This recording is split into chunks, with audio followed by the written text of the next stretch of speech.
All right. As the car goes by my window, welcome back to the channel, Nelly Nunes. Appreciate you guys tuning in. Let me check my audio before we get. Welcome back. Whoa, that's loud. Sorry about that, guys. Hope I didn't blow out your ears there. Okay. You guys see the title? I can't believe this happened in Jujutsu Kaisen chapter 155. We're going to do a live reaction, but first, make sure you hit that thumbs up button, the like button, like you'll hear me do so now. You should see that baby turn blue, go up one, maybe two. You guys let me know if you're in the comments section, drop a comment in the chat. Make sure you subscribe if you haven't already. Trying to get some more subscribers. And if you enjoy this content and you know someone else who might enjoy it as well, make sure you tell a friend to tell a friend. But yeah, I wanted to do my Jujutsu Kaisen review. I wanted to go over really quickly just the arcs and then do my chapter review. So for anyone who is not familiar with Kaizen, and I don't know if you'd watched this video if you weren't, but at some point, I think people would enjoy a little review. So let's just review what's happened in Jujutsu Kaisen. So Kaisen just came back from hiatus. I think this is the third chapter now since its month-long hiatus, and it's looking really good. So before we get into it, let's just look at how we got here.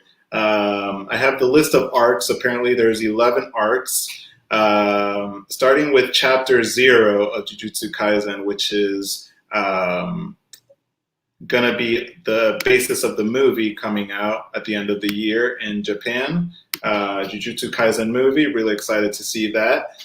The chapter 0, also known as the Cursed Child arc, has to deal with Yuta Okotsu, who is a 16-year-old. He is a first year at Jujutsu High. Jujutsu High is a sorcery school. You guys should know this if you do read Kaizen. But Kaizen is about curses and sorcerers who basically exorcise these curses and these demons. So Yuta, his story is that he had this girlfriend who unfortunately dies.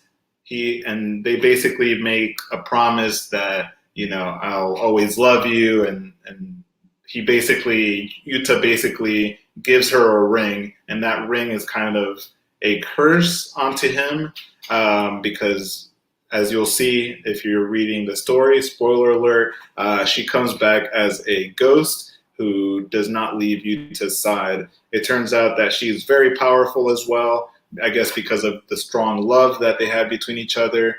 And so Yuta, although he's new to the world of sorcery, he has this ghost who is like full of energy and like cursed energy, which is the sort of power system of this whole story. Jujutsu Kaisen. So there's 4 chapters with the Cursed Child arc. It's definitely worth reading chapter 0 first before you read the rest of the story, because these people that we talk about, the characters in this story end up coming back. So chapter 0, all about Yuta and basically how powerful he is, and we also get introduced to Geto, who is one of the primary villains, if not the primary villain of the first half of Jujutsu Kaisen so far. I don't have to tell you about the ending, I guess, but definitely read it. I think with these arcs, I'm just going to sort of give the summary and not necessarily how they get wrapped up. We'll talk about it more as it reveals itself. But anyways, the next arc is the intro arc, which is the main story of Kaizen. It has to deal with Yuji Itadori, who is similar to Kotsu, Yuta from the first story, from the first arc.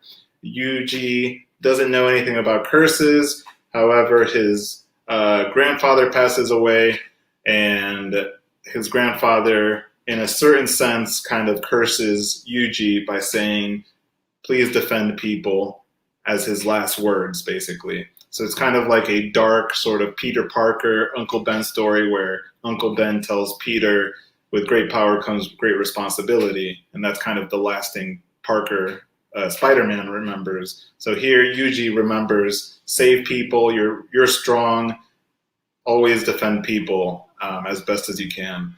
Yuji then meets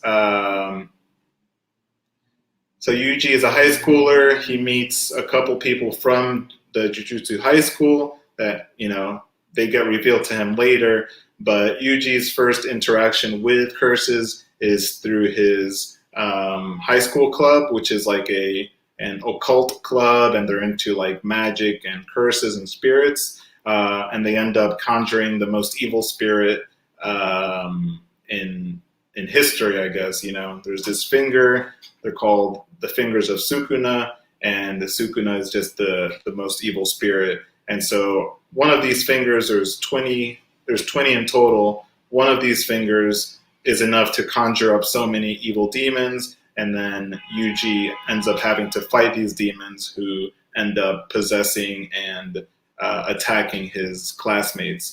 So that's when he meets his future classmates in Jujutsu High School, alongside Gojo, who will be his teacher at Jujutsu High School. He also meets another girl. So there's only 3 students that he meets, and they're all in the first year. And there's, I guess, 3 years in Jujutsu High School. So Yuji becomes a first year after he eats one of the Sukuna fingers, and basically upon eating that finger, he becomes a curse, half man, half curse. However, he's able to control the evil demon, and this is where his future teacher Gojo tells him, "Look, buddy, we're going to have to exorcise you, which means you're going to die. But before that, we're going to give you the option to help us get the rest of these fingers so we can eliminate you all at once, or we could just eliminate you now and we'll just find the other fingers ourselves." That's basically the intro arc. Next, you have the Cursed Womb arc, which is takes place in a detention center. The most important thing about this is Yuji, spoiler alert, Yuji ends up dying in this arc after he goes and fights the main boss, sort of evil curse in this detention center. So this detention center gets possessed basically by an evil spirit, and Yuji is there to fight it. He gets overpowered, but eventually he lets the evil spirit Sukuna come out, and then Sukuna destroys the demon and then realizes that Yuji is not able to take full possession of his body again. So Sukuna goes on a rampage, but first he tears out what would be Yuji's heart, so that if Yuji ever comes back, then he would die immediately. Which eventually happens because then he gets control of his body after Sukuna fights one of Yuji's classmates. Yuji ends up getting control of his body, but because his heart's been torn out, he dies immediately. So you think, is that the end of the story? I think not. The Cursed Training arc with Yuji's revival, Satoru. So yeah, Yuji comes back to life. In this story, in Jujutsu Kaisen, there's things called pacts, which is basically you make a pact with a demon or a spirit, and you have to, those are sort of your conditions on being able to use that spirit. Up to this point, Yuji's been using Sukuna with no discretion, but because Sukuna is able to kill Yuji, and the only way to get Yuji back to life is to agree to what Sukuna has to say. And Sukuna basically says, I get to take control of your body for 1 minute. I promise I won't kill anybody, which ends up being BS. But because he's so strong, I guess he's able to do that. I don't know. I don't think they ever really answer how he's able to break that promise. because he does come back, and you'll see later he does massacre a lot of people.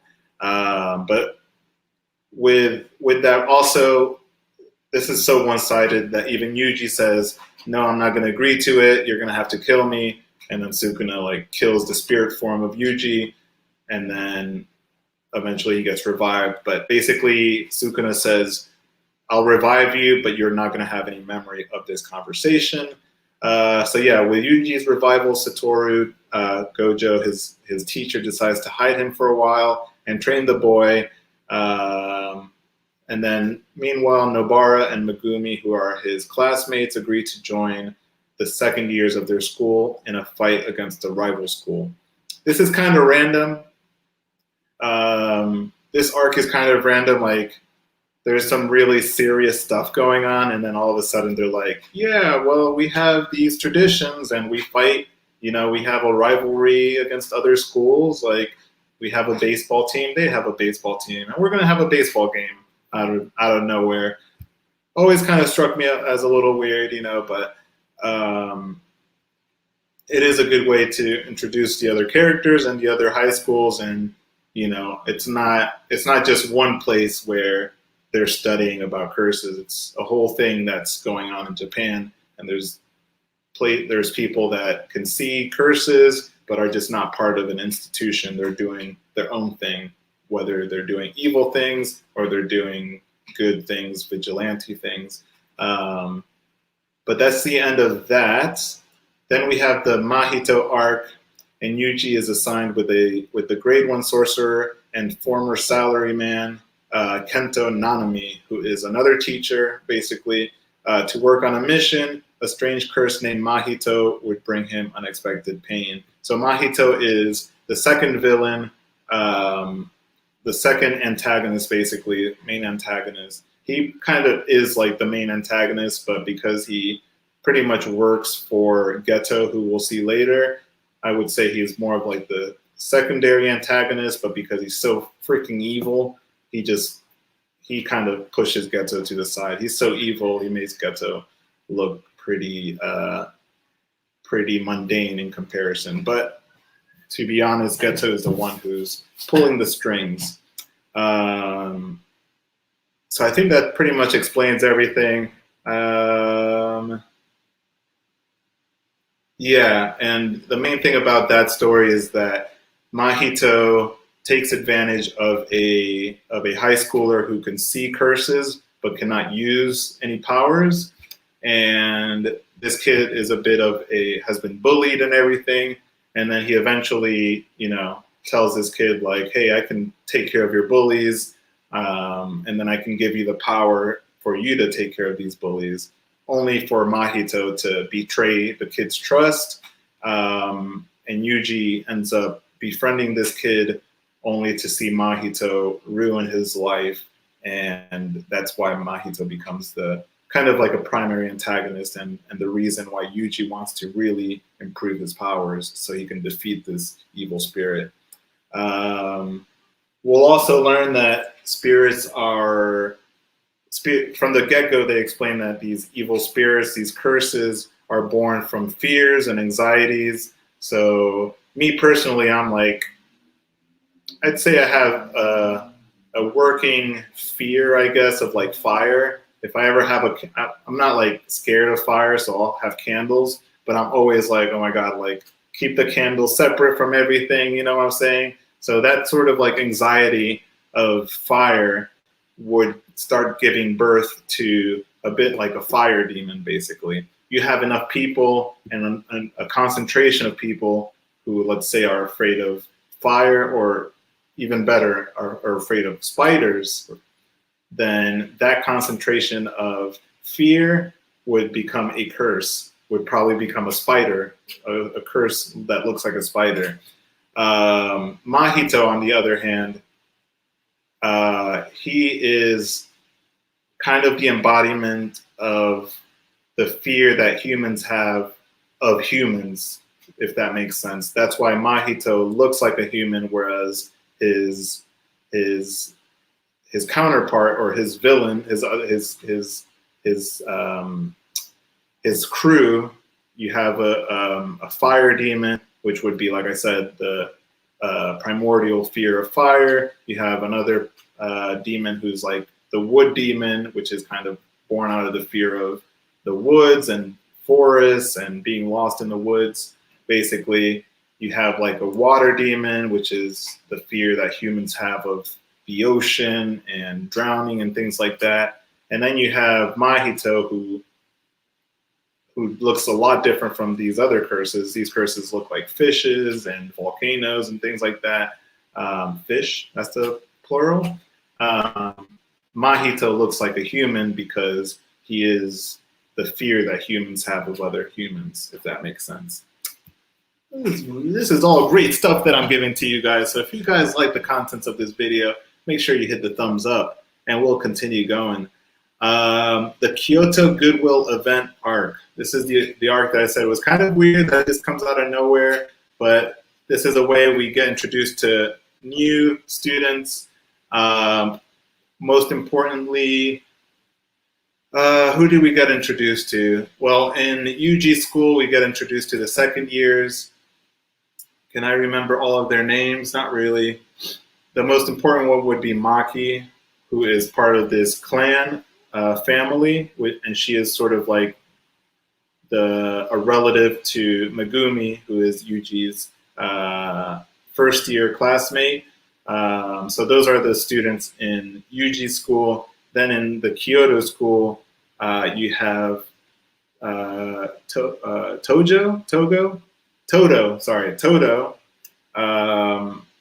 who is just this big brolic. I think he's a third year student. You also have Maki's twin sister, Mai, who is obviously also part of that clan, who's a very strict clan. You'll find out that there's three clans, three families that kind of rule the world of Jujutsu in Japan, at least. So you have Yuji's teacher, who is part of the Gojo clan, or the Satoru clan. And then you have, I guess Gojo is his last name. Then you have the Zenin clan. And then finally you have the Blood family. I forgot what their last name is. But yeah, basically you have three families that kind of are the fundamental, the founding sort of sorcerer families in Japan. So we learn a little bit about sort of the world in this Goodwill event. And then basically Mahito and his other colleagues, give me 1 second, hold on.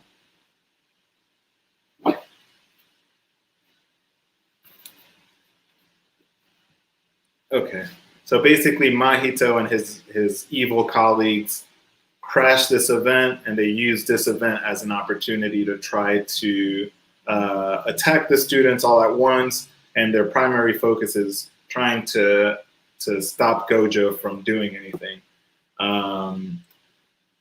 Eventually, Geto tells you that that this isn't the primary focus right now, that they're just testing their powers, that eventually on Halloween night, they're going to really unveil their plans. And their plan, they even tell you really early on, if you watch the anime, Geto specifically tells you the plan is on Halloween night to seal Gojo.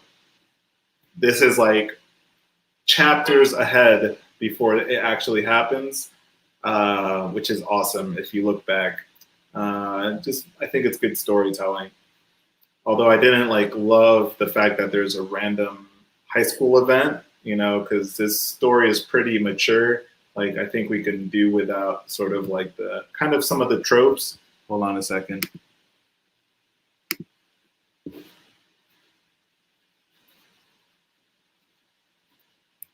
So yeah.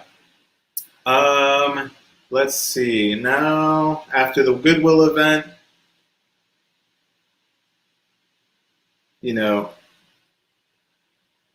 Goodwill event too, Yuji makes his return after everyone thinks that he's dead.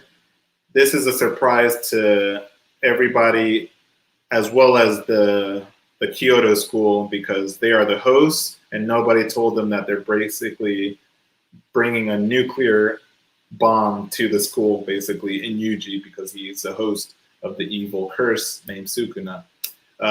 So the Kyoto school decides that they're going to kill Yuji. However, these plans kind of get, put to the side because the evil curses crash the party. So the death painting arc.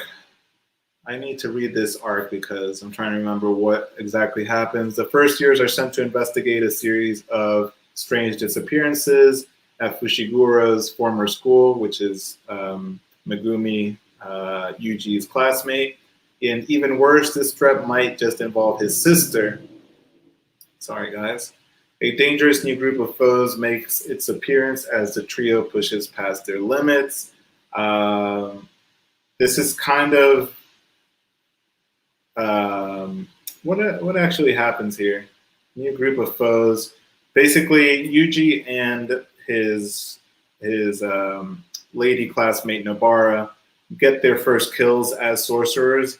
Like all throughout the story, at this point, the question, and even Mahito, the evil villain, is trying to get Yuji to break and on some of his moral stances. Like Yuji would rather not kill anybody, but at this point, he ends up having to. There's no other way, It's either let these guys who are trying to kill him survive, or put an end to it and not play around. At some point, this line of work makes you or has you have to make that decision, and it's a life or death situation. It's self-defense, so it's not like they're doing it in cold blood, but it still affects Yuji in a certain way. And this trio of enemies end up being important later because they're part of the third clan that I mentioned, which has like this blood sort of magic.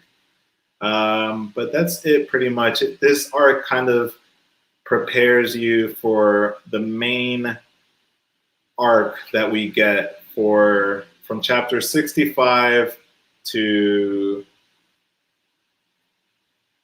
143, probably, I would say, is all part of the Shibuya arc, but you can break it up into threes. So this next part of the arc is called Gojo's Past. We get a flashback to Gojo and his classmate when he's in school. So then we also learn about his classmate Geto, who we see without this scar that he has on his head that we see in the story. And we're also left wondering, like, how did this good guy end up becoming a bad guy, and why? Eventually, Geto has to also deal with the fact that a lot of innocent people are getting killed, and maybe the world would be better if everybody was a sorcerer. So he's already starting to break a little bit on some of these things. I think he also sees that normal people without power can still do evil things, and can still have power, can still do evil things. And he's thinking, what if everybody was a sorcerer, if everyone could see curses, then we can just deal with these problems ourselves, and we wouldn't have evil curses popping up, and we wouldn't have evil people like that. It's a little complicated. I don't think I explained it very well, but we start seeing why Geto might become a villain and what kind of pushes him over the edge, which is like the homicide that he sees. These innocent people get killed by normal evil people, your usual people, which is the reason why curses exist. And except that normal humans cannot fight these curses because they cannot see them. They just do evil things. So he's starting to think of a utopian world where everyone can see curses, everyone has the power to fight curses, and he starts believing this is the best way, and that maybe there shouldn't be any more normal humans like you and me. This past arc is awesome as well. So we see Gojo's past. We find out how he became so powerful. And we also learn about Megumi's father, Toji, who is one of the most badass dudes in the whole story. He's an assassin who has Megumi. He's part of the Zenin clan. He has his son, Megumi, and he realizes that he can't be an assassin at the same time and have a child because that would just be a liability. He would probably ruin his son's life. But we don't really get to see that sort of rationale until maybe a little later. And then we realize, like, he's probably not the best father, probably not a good father at all, really. But he did have love for his son, and he had his son's best interests in mind, even if it meant having to give up his son to the family that he hates. And finally, the Shibuya incident arc, which is a huge arc. It goes from chapter 79 to 100 and so to 136. It's crazy. If you've read the Chimera arc in Hunter x Hunter, it goes from 0 to 100 real quick. October 31st arrives, and Suguru Geto, his plan is in motion. A curtain is cast to trap civilians in Shibuya, with many of them begging for one man, Satoru Gojo. Multiple squads of sorcerers are dispatched to the scene. What mysteries lie in the Shibuya curtain? Basically, a lot of your favorite people are going to die in this arc. Without spoiling anything specifically, I guess that's a spoiler that people will die. But yeah, I'm not telling you who's gonna die. You'll find out. I don't think that's as important as, just the fact that the most important thing is that Gojo gets sealed within this sort of like sorcerer cube. So the curses win in that regard. They also win in the sense that Gojo's out of the way, and that just takes away Superman. That like takes care of probably the most important hero, because now you just have basically high schoolers having to fight and to use their powers. Even though they're a little overpowered, they're still just kids. They don't really know how to control their powers. We also get Sukuna to come out in full form, because that's kind of the plan B. That's the second idea that Geto has. He wants to bring Sukuna back in full power, because that was when Sukuna was in full power. That was the age of curses. That was the golden years. And who doesn't want to make curses great again? And finally, Itadori's extermination arc. So Sukuna comes out, kills a lot of people, and then eventually lets Yuji come back, as he said he would. And Yuji sees the destruction and goes crazy. We all, at the same time, the Jujutsu world wants to kill. They want to kill Yuji, because for a while it was a secret that he was even alive again. But they don't want Sukuna to even be back in any sort of form, whether it's one finger or 20 fingers. They want him gone immediately. So this is where Yuta from chapter 0 comes back, and we're led to believe that he's an assassin, and he kills Yuji again, or Yuji gets killed again. Yuta basically is overpowered and just stabs Itadori. He can't keep up with him no matter what. So following the disastrous events of Shibuya, Japan and the world of Jujutsu went through a drastic change. Gojo is determined to be the cause of the sudden shift, and Itadori's suspended sentence is back in effect. The one tasked with executing Sukuna's vessel is the special grade Yuta. So now we have the perfect preparation arc. Yuji Itadori's death is faked once again, but he has no time to rest. At the end of the Shibuya incident, Pseudo Geto had activated the Culling Game, a dangerous battle royale between the newly awakened sorcerers. To make matters worse, Sumiki Fushiguro is involved. Who's that? Oh, Fushiguro's sister. But before the Jujutsu high school students can head out, they must meet a certain omnipotent sorcerer. And okay, so that brings us to the present day. There's a lot to unpack there. Um, I would almost put part of it into the previous arc where Itadori is supposedly executed. Then we find out that Yuta was able to stab him, kill him, but at the same time revive him through reverse curse technique, which is something we'll get into as you read the story. But basically, yeah, I can't. If curses are negative energy, then there's a way to make them positive, and by putting it back into the thing. And at this, so if curses can be used for destruction, the reverse curses can be used for healing.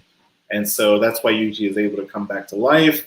Yuta tells him that this was the plan all along, that he doesn't trust the jujutsu, the powers that be.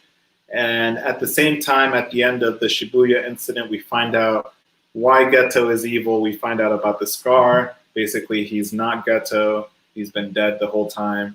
Is somebody taking control of his body in the form of this crazy brain thing, which is basically a sorcerer that somehow just put all his energy in a brain to stay alive, and then he just goes from host to host, I guess. Using this is basically the main antagonist. This is the guy who's been pulling the strings, and apparently he's so powerful that he's able to summon a curse or a ritual that forces all of Japan and all of the sorcerers in Japan to participate in this game, basically. It's not a game to normal people, but it's a game for the brain, basically. We find out his name is... I forgot his name right now. But basically, I'm going to call him Brain for now. But yeah, he uses this game in order to take advantage of the situation with Gojo and basically pretty much take advantage of the situation and make chaos, basically. You're going to have sorcerers killing each other, innocent bystanders probably getting eliminated as well. And plus, you're getting Fushiguro Megumi, who's one of the more powerful, promising students. You're also involving Sukuna, who can just come out and reign in the golden age of curses again. And so a lot of things are in chaos now that Gojo is out of the picture. So you have Yuji and Yuta trying to get Gojo unsealed. We also get a look behind the curtain of like who's keeping the Kaisen, the Jujutsu world intact, which is this guy who doesn't have any powers except for the power to make these barriers to make it hard for evil to get to like the good people in Jujutsu. But he's been compromised basically, and so they have to protect him while trying to get Gojo alive and back. It's complicated, it gets crazy, and because we're not done with it yet, it's a little hard to explain. I think the most important thing in this arc, which should have just been its own arc, is Maki's transformation. And Maki's transformation in how many chapters? I think 4 chapters, maybe 5 chapters, are the most insane 5 chapters. It's basically Kill Bill, the movie, but in manga form. And Maki, I didn't mention, but she is part of this. I did mention it. She's part of the Zenin clan, huge family, powerful family. Her sister has cursed powers, but Maki does not, so she's better at hand-to-hand. Eventually, she's like an outcast, basically, because she doesn't have the credentials to be a Zenin because she doesn't have cursed powers. The only other person that doesn't have cursed powers is Toji, and Toji proves to be like the most powerful dude in the story. He just one-shots one of the evil villains, and so he doesn't have any cursed powers, and that introduces the idea of heavenly restriction, which is actually an ability, but in exchange for this ability, you have to give up basically all of your cursed powers, and this is what happens with Maki. Basically, someone close to her has to sacrifice herself, and this led to Maki kind of going crazy and getting revenge on her family, who basically put her in this situation. Basically, her family tries to kill her, and this leads to one thing, which leads to Maki's powers becoming fully realized, and we hope that she's in it for good, but she's kind of a wild card because she's so powerful now. We can't imagine what she might do. And so, yeah, that leads us up to the final couple chapters where we're introduced to the third year student in Jujutsu High in Tokyo, who's been mentioned from the beginning, but Hikari, he gets introduced. He's very powerful, but he's basically a delinquent. He is a gambler, and he also has his own like fight club situation. So Yuji and Megumi try to infiltrate it in order to convince Hikari to help them out.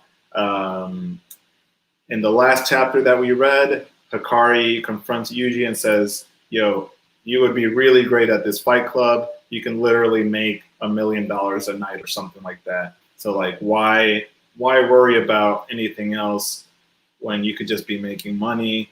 You don't have to deal with whatever the hell they're telling you to do." And that brings us to chapter 155. So I'm going to cut the stream here, and I'm going to just come back to make a new video. I'm going to give you my live reaction of chapter 155. Let's freaking go. Peace out, guys. Make sure you like, comment, and subscribe, and I'll see you in 1 minute.